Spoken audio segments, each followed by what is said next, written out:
दोस्तों, जो विपक्षी पार्टी बिहार के चुनाव आयोग के विशेष गहन पुनरीक्षण यानी सर उस वोटर लिस्ट का विरोध कर रहा है, निरीक्षण का विरोध कर रहा है, उसका मामला आप समझ में आ गया है कि आखिरकार विरोध का कारण क्या है।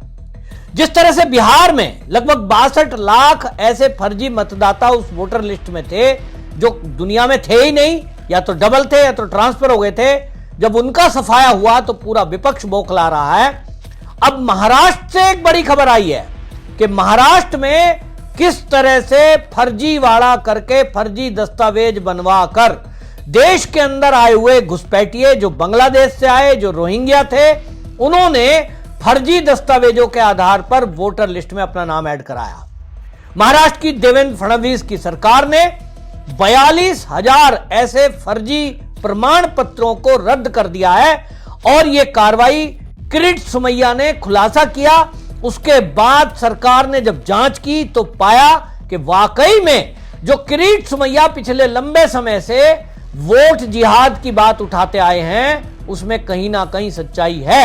सरकार ने जांच की तो यह पाया कि ये जो घुसपैठिए हैं इनका प्रमाण पत्र जो कि एसडीएम से बनना चाहिए लेकिन नायब तहसीलदार से इन्होंने जारी करवा के बनवा रखे थे। अब आपको बता दें कि कानून में यह प्रावधान है कि जो प्रमाण पत्र हैं वो प्रमाण पत्र केवल एसडीएम या डीएम कार्यालय से जारी होगा, लेकिन यहां ऐसे प्रमाण पत्र पाए गए नायब तहसीलदार से जो जारी हुए थे और उसमें लगभग सभी में 1 जनवरी अपनी डेट ऑफ बर्थ लिखी हुई थी। यही सबका कारण बना।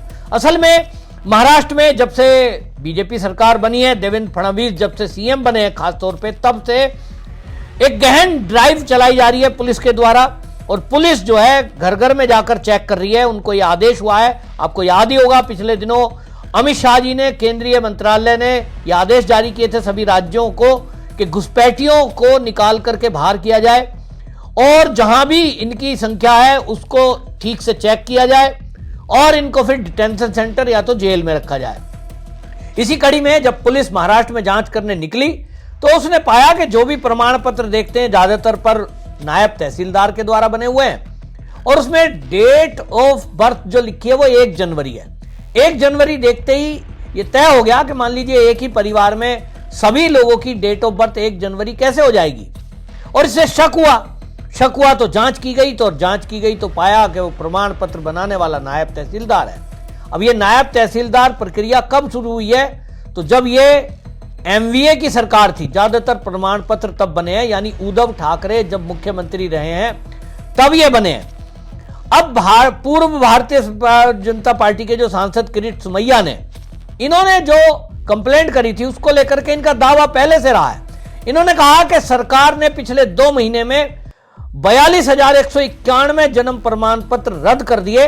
ये बांग्लादेश से आए हुए व्यक्ति थे। अकेले अकोला शहर में 3,948 प्रमाण पत्र जारी किए गए थे और अमरावती में यह संख्या 2,823 थी। महाराष्ट्र में घुसपैठ के लिए इस तरह से जो जारी प्रमाण पत्र किए गए थे, ये बोल रहे हैं कि ये जो प्रमाण पत्र घोटाला है, किरीट सोमैया का दावा है कि ये 2024 में हुआ, जिसमें नायब तहसीलदार को प्रमाण पत्र जारी करने का कोई अधिकार नहीं है। उसके बावजूद भी उन्होंने ये गैर तरीके से ये किए हैं। अब इस मामले में जब ये फर्जी दस्तावेज का मामला खुला तो इनको रद्द कर दिया गया है। अब रद्द कर दिया गया तो अब ये भी बात पूरे देश में उठ रही है कि क्यों ना पूरे देश में चुनाव आयोग का भी गहन पुनरीक्षण हो जैसा बिहार में हुआ है, और इसीलिए चुनाव आयोग ने इसकी घोषणा कर दी है। अब पूरे देश में होगा तो यूं ही विपक्ष बौखला रहा है। इनको लग रहा है कि जो वोट बैंक पॉलिटिक्स है, वो वोट बैंक पॉलिटिक्स में जो घुसपैठिए हैं, जैसा मैंने आपको पहले एक वीडियो में बताया है कि बिहार के अंदर हर विधानसभा से लगभग 20,000 वोट ये जो है फर्जी वोट अब वो चुनाव की वोटर लिस्ट में नहीं है। अब आप सोचिए, कोई भी विधायक का जीत का अंतर 5,000, 10,000, 15,000 इसी का होता है, लेकिन कहीं अगर विधानसभा में 20,000 फर्जी वोट है तो अब आप सोचिए क्या होगा। जिसने वो वोट डलवाया है, यानी जिसने वो वोटर लिस्ट में ऐड करवाए हैं, उनके पास तो वो वोटर का फोन नंबर, एड्रेस सब कुछ है ना, फर्जी वोट डलवाएंगे और जीत हासिल करेंगे। यही महाराष्ट्र में हुआ। और इसी से शक भी पैदा हुआ। असल में ये मैं आपको बताऊं कि फर्जी प्रमाण पत्र का केस सामने कैसे आया।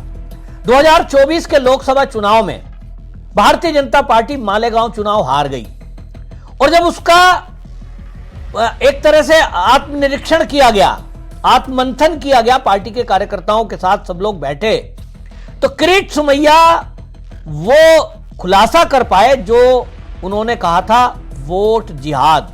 इसको लेकर पूरे देश में इनका विरोध हुआ था कि क्या बोल रहे हैं, लेकिन किरीट सोमैया ने दावा किया कि हमारा वोट पक्का था, हमारा सीट बिल्कुल पक्की थी, लेकिन उसके बावजूद भी अगर हम हारे हैं तो आखिरकार हारे क्यों। और उसकी जब जांच की गई तो किरीट सोमैया ने दावा किया कि सिराज मोहम्मद नाम का एक व्यक्ति है जिसने बेनामी खातों में 21 राज्यों में 112 करोड़ रुपए से अधिक उसमें जमा हुए। और जांच जब की गई तो यह पाया कि ये जो वोट जिहाद के लिए पैसा इकट्ठा हुआ था ये सब बांटा गया लोगों को। और घोटाले में यह सामने आया कि सिराज मोहम्मद ने नासिक मर्चेंट बैंक में 14 बेनामी कंपनियों के अकाउंट खोले थे, जिसमें हिंदुस्तान के 21 राज्य के 255 बोकस कंपनियों के बैंक अकाउंट से 112 करोड़ 71 लाख 97,780 रुपए जमा हुए। अब ये जो डिटेल आई, इससे लगा कि पूरे देश से पैसा आ रहा है।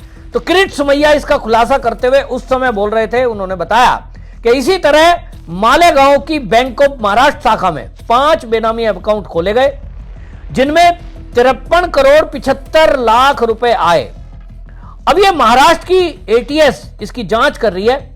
और अब आप सोचिए, इतना बड़ा दावा है कि 250 बोगस कंपनी खोल करके पैसे आए और खाली मालेगांव में अगर इन्होंने बात की तो मालेगांव में 5 बेनामी अकाउंट खोल करके 53 करोड़ 75 लाख रुपए आए। अब ये 53 करोड़ रुपए कहां गए? किरीट सोमैया का दावा है कि ये फर्जी वोट डालने के लिए दिए गए और यही इन्होंने नाम दिया था वोट जिहाद। पहली बार ये शब्द सुनने को आया। लैंड जिहाद सुना था, लव जिहाद सुना था, लेकिन वोट जिहाद भी कुछ होता है, ये पता लगा। और जब पता लगा तो हालांकि ये महाराष्ट्र तक सीमित नहीं रहना था, इसको पूरे देश में जांच होनी थी। वो जांच स्लो चल रही है। अगर ये जांच तेजी से हुई, मैं तो कह रहा हूं सारी गुप्तचर एजेंसियों को इसमें लगाना चाहिए कि आखिरकार पूरे देश में चल क्या रहा है। एक किरीट सोमैया ने जो खुलासा किया कि लगभग 100 करोड़ से अधिक के फंडिंग हुई है और वो केवल इसलिए हुई कि जब चुनाव हो किसी भी राज्य में तो उन चुनावों में ये जो घुसपैठिए हैं इनको ले जाना, लाना, खिलाना और इनको पैसे बांटना ताकि भारतीय जनता पार्टी को हराया जा सके। अब आप सोचिए, दिल्ली में 2020 में दंगा हुआ था, बस से भर करके कहीं से लोग आए थे। किसी ने तो बस का अरेंजमेंट किया होगा, रहने खाने का अरेंजमेंट किया होगा। और अगर पश्चिम बंगाल से चलकर महाराष्ट्र में कोई वोट डालने के लिए आएंगे तो उनको ट्रेन से लाना, खाना, खिलाना, ले जाना और पैसे भी देंगे। तो ये कौन देगा? यही नेक्सस का खुलासा किरीट सोमैया ने किया था, जिसको वोट जिहाद कहा था। तो अब ये जो कार्रवाई हुई है, हालांकि अभी मात्र 42,000 प्रमाण पत्र रद्द हुए हैं, लेकिन महाराष्ट्र सरकार अब पूरे प्रदेश में इस ड्राइव को चलाएगी। देवेंद्र फडणवीस की सरकार ने साफ कर दिया है, एक भी घुसपैठिए को महाराष्ट्र में रहने नहीं देंगे। बड़ी संख्या में अभी तक घुसपैठियों को पकड़ करके बॉर्डर पार कराया गया है, लेकिन अब जिस तरह की चीजें चली हैं इसमें अब एक बात साफ हो गई कि जो एमवीए सरकार थी, उद्धव ठाकरे मुख्यमंत्री थे, उस समय बड़े पैमाने पर यह घोटाला हुआ है। और जो ये फंड आया है बैंकों के जरिए, ये पैसा अधिकारियों तक में बटा है। अब इसमें अधिकारियों पर भी कार्रवाई होनी चाहिए, ऐसी जनता की मांग है। लेकिन एक बात तो बिल्कुल साफ है कि देश के खिलाफ बहुत बड़ा षड्यंत्र चल रहा है, जिसमें कई बड़ी बड़ी शक्तियां और मोटा पैसा खर्च किया जा रहा है। और यह भी बिल्कुल साफ है कि जिन राज्यों में भारतीय जनता पार्टी की सरकार है, केवल वहीं उन्हीं राज्यों में इनकी जांच की जा रही है, इनको पकड़कर डिटेंशन सेंटर में डाला जा रहा है या बॉर्डर पार कराया जा रहा है। बाकी राज्यों में ड्राइव हमने नहीं सुनी। तो जरूरत पूरे देश की है, पूरे देश में इसी तरह धरपकड़ करने की है, वरना इस देश में ये जिस तरह से जिहाद के नाम पर यहां आए हैं, निश्चित रूप से इस्लामिक राष्ट्र बनाने की तरफ इनका सपना है। अब वो सपना सच होगा कि नहीं होगा ये समय बताएगा, लेकिन इतना तय है कि भारतीय जनता पार्टी की जिन राज्यों में सरकार है वो तो इनका सपना सच पूरा होने नहीं देंगी। किरीट सोमैया के इस खुलासे से केंद्रीय एजेंसियों के कान खड़े हुए हैं और अब वो पूरे देश के अंदर इसकी जांच का एक मन बना चुके हैं। और ये भी तय है कि वोटर लिस्ट से भी बड़ी संख्या में धांधली मिलने वाली है। अब ये पूरा ऑल इंडिया में जब ये चलेगा, देखना होगा ये जो 5 करोड़ घुसपैठिए बताए जाते हैं, इनकी संख्या कितनी निकलती है। आपकी इस पर क्या राय है, कमेंट में जरूर लिखें, वीडियो शेयर करें। वंदे मातरम।